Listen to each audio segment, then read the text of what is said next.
while the mainstream media continues to put all of its focus on Ukraine, it has all but forgotten one of Joe Biden's biggest debacles, his deadly retreat from Afghanistan. Nearly every foreign policy expert I've spoken with firmly believes there are still Americans left in Afghanistan that are being ignored by the Biden administration, abandoned. The number could be as high as 9,000, and it appears no one inside Joe Biden's government even cares. So with the media's refusal to cover this all-important story, there is no pressure on the Biden administration to get these Americans out. The Taliban is becoming even more brutal every day.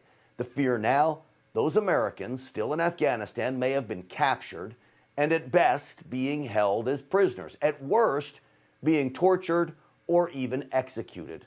We can't know for sure because America has abandoned them. The media has failed them, and sadly, so have many Republicans. I expect Democrats to cover this tragedy up, but we as conservatives cannot give up on calling attention to Joe Biden's Afghan disaster. So I'm urging President Trump to continue to make it part of his rally speeches. Call out Joe Biden for purposefully abandoning Americans in his quest to pull the military out at all costs. Joe Biden needs to own the deadly result of his Afghan pullout and the crime of leaving those Americans behind. And this weekend, President Trump did call out Joe Biden for just that.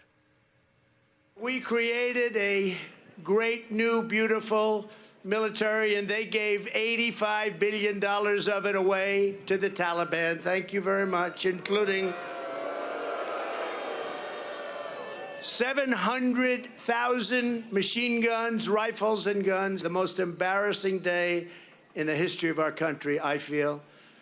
And they left hostages behind. They left the equipment, but they left hostages, many, many hostages behind. All of it is horrible. President Trump is right when he says the Afghan pullout is one of the most embarrassing days in U.S. history. That hastefully, poorly executed retreat is the cause of another very dangerous repercussion. President Trump made mention of it. Today, we now have a better idea where all that U.S. military equipment we left behind is going. Straight into the hands of terrorists and Pakistani militants.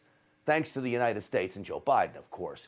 The arms market now in Pakistan is thriving, thanks to Joe Biden. Now remember, we supplied the Afghan army over $28 billion worth of machine guns, of drones, communication equipment, rockets, night vision goggles, and so much more.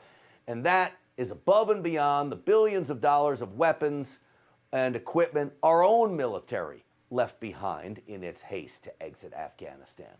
All of it now apparently fell straight into the hands of the Taliban. The terrorists are now selling much of this equipment off, and it's ending up in the hands of extremist groups across the region. Consider this. A U.S. M4 or M16 machine gun, the two of them are probably being sold at about $3,000 a piece right now, we're being told, on the Afghan-Pakistani border. $3,000 a piece. If you or I wanted to legally buy an M4 machine gun, it could cost us upwards of $30,000 here in the United States to buy that firearm legally. It is clear, right now in Afghanistan, bad actors, terrorists, and other evildoers are crossing the Pakistan border to buy up these arms that by all accounts are being sold at bargain prices. You and I pay 30 grand, they're paying 3,000, which means Joe Biden, ironically, with his hatred for guns, is responsible for the largest illegal arms market in the world.